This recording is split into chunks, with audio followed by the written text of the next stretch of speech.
ओम गणेशाय नमः। ओम गणेशाय नमः। गुरुजी प्रणाम।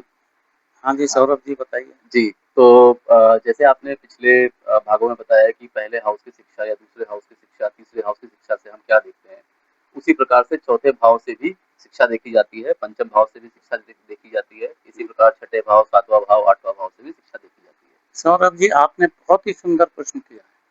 भाई आखिर कोई शिक्षा चतुर्थ भाव से भी तो मिलती होगी। जी, वास्तव में चतुर्थ भाव से मातृभाषाएं या जो लैंग्वेज वाली भाषाएं हैं, उनका ज्ञान हमें चतुर्थ भाव से होता है।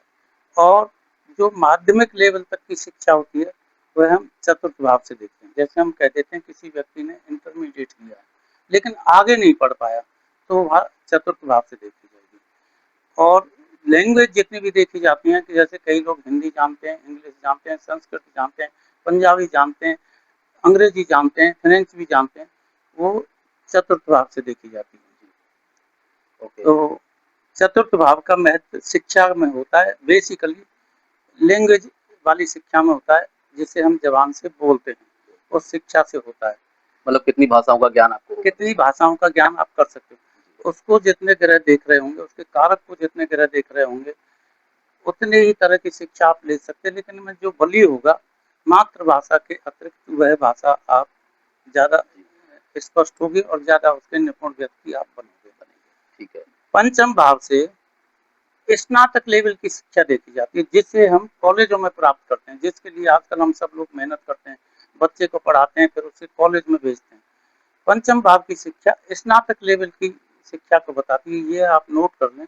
कई बार होता है क्या है, कोई बच्चा बीएससी कर लेता है, बाद में चलकर वह डॉक्टरी करता है या सीए करता है या एमबीए करता है, वह शिक्षा इससे नहीं देखी जाएगी, पंचम भाव से नहीं देखी जाएगी। सिर्फ स्नातक लेवल तक की शिक्षा आपको पंचम भाव से देखी। आपने देखा तो सभी सीए लोगों को कम से कम ग्रेजुएशन करनी होती है, विशेषकर कॉमर्स में। लेकिन सीए करने के लिए जो शिक्षा हमें देखनी पड़ेगी, वो नवम भाव से देखी जाएगी। हायर शिक्षा नवम भाव से देखी जाती है। यह पंचम भाव का, इस शिक्षा के बारे में आप सभी लोग पहले से परिचित हैं, पंचम भाव से क्या देखते हैं और नवम भाव से क्या देखते हैं। अब आ जाता है छठवां भाव। छठवें भाव से हम देखते हैं एक आप अपने पराक्रम को, तीसरे भाव की जो शक्ति है, पराक्रम जिसे कहते हैं, उसका उपयोग आप कैसे करते हैं। पढ़े लिखे व्यक्ति उसका उपयोग मुख्यतः कंपटीशन लड़ने में करते हैं। व्यापारी लोग दूसरे दुकानदारों से कंपटीशन लड़ने में उस शिक्षा का उपयोग करते हैं। कंपटीशन कैसे लड़ा जाए, कैसे स्पर्धा की जाए, कैसे दूसरे लोगों से आगे निकला जाए, वो छठ में। इसमें 3 और 6 दोनों भावों का मेल होता है।